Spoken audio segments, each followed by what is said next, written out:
3 సార్లు గెలిచాను అని చెప్పుకునేటువంటి నందమూరి బాలకృష్ణ గారు ఎన్నాళ్ళు కనబడతారండి ఇక్కడ నియోజకవర్గంలో? ఆ ఒక్కసారి కూడా ఏ ఓపెనింగో ఏదో ఉంటే రావడం, కాసేపు అలా మొహం చూపించి వెళ్ళిపోవడం. ఇక్కడ జరిగే సమస్యల గురించి ఆయనకి ఏం తెలుసు? ఇక్కడ జరుగుతున్న సంగతులు ఆయనకి ఏం తెలుసు? దాని మీద ఆయన ఎలాంటి బాధ్యత వహిస్తారు? అసలు ప్రభుత్వ డిగ్రీ కళాశాల హిందూపూర్ ఇది బోర్డు మాత్రమే కనబడుతున్న పరిస్థితి కొన్ని సంవత్సరాలుగా. ఎమ్మెల్యేగా ఆయన ఉంటే ఎంత, లేకపోతే గత ఎన్నికల్లో చాలా గొప్పగా చెప్పుకుంటున్నారు, ఇన్ని స్థానాలు వచ్చాయి అన్ని స్థానాలు వచ్చాయని. నిజంగా వాళ్ళు గెలిచిన గెలుపు ఎలాంటి గెలుపో హిందూపూర్ నియోజకవర్గమే ప్రజలందరికీ తెలియజేసిందండి.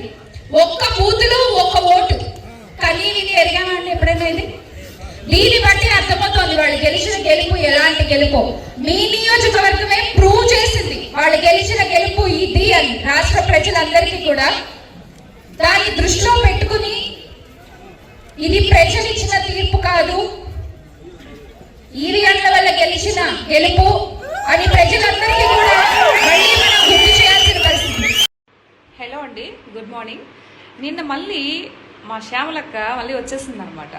ఏదో ఈసారి ఎవరి గురించి మాట్లాడుతుందంటే పాపం ఎవరో స్క్రిప్ట్ 2 పదాలు రాసిచ్చినట్టున్నారు.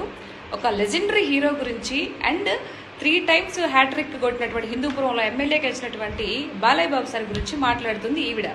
ఎవరు చెప్పారో ఏమో కానీ అసలు బాలయ్య బాబు సార్ గురించి మాట్లాడే అర్హత నీకు ఉందంటావా? ఉందా అసలు? ఏమి చేయకపోతే 3 సార్లు ఎందుకు గెలిపించుకుంటారు?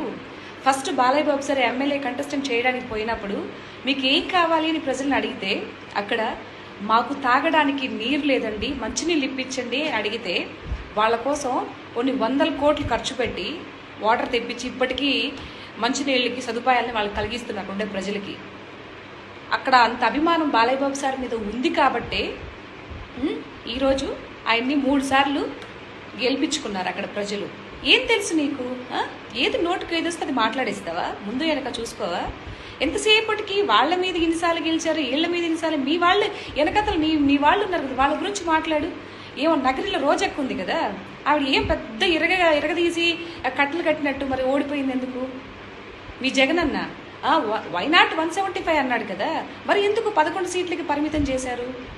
నువ్వు ఇవన్నీ తెలుసుకోకుండా ఇట్లా మంచిగా పనులు చేసుకుంటూ ప్రజల దృష్టిలో ఉండి ప్రజల గురించి ఆలోచిస్తూ ఉన్నటువంటి ఒక లెజెండరీ హీరో గురించి, ఒక ఎమ్మెల్యే గురించి నువ్వు ఇలా మాట్లాడితే అస్సలు చాలా చీప్గా అనిపిస్తున్నావు శ్యామల. ఇలా మాట్లాడుకు, ఇలా చచ్చుపుచ్చు వంకాయలు అస్సలు మాట్లాడుకు. ఏదన్నా ఉంటే డైరెక్ట్గా మాట్లాడు. ఇక్కడెక్కడ కనిపించట్లేదు. ఎంత మేలు చేసా తెలుసా హిందూపురానికైనా? నీకు తెలుసా అసలు? హాస్పిటల్స్ని ఎంత ఇదిగా చూసి ప్రైవేట్ హాస్పిటల్ కన్నా బ్రహ్మాండంగా ఉండాలని చెప్పేసి హాస్పిటల్ని ఎంత ఇదిగా ఇది చేశాడు. ఏం తెలుసు నీకు? అక్కడికి వెళ్ళి చూడు. ఇంకొకసారి ఇలా మాట్లాడబాక. మాట్లాడితే అన్నీ తెలుసుకొని మాట్లాడు, లేకపోతే కూసో. ఓకేనా? ఎవరో 4 మాటలు స్క్రిప్ట్ ఇచ్చారు కదా అని ఇష్టం వచ్చినట్టు మాట్లాడబాక. సరే, ముందు మీ వెనకుండే వాళ్ళని, మీ యొక్క ఎవరైతే మీ పార్టీ నాయకులు ఏమాత్రం చేశారా, ఏం చేశారో ముందు అది చూసుకో. అరే మన పార్టీ నాయకులు ఏమీ ఓడబెట్టి కట్టలు కట్టింది ఏమీ లేదు, ఇప్పుడు వాళ్ళని అలా ఎలా అనగలుగుతాం అనేది ఒక చిన్న కామన్ సెన్స్, చిన్న పాయింట్ ఒకటి ఆలోచించి మాట్లాడితే బాగుంటుందని నాకు అనిపిస్తుంది.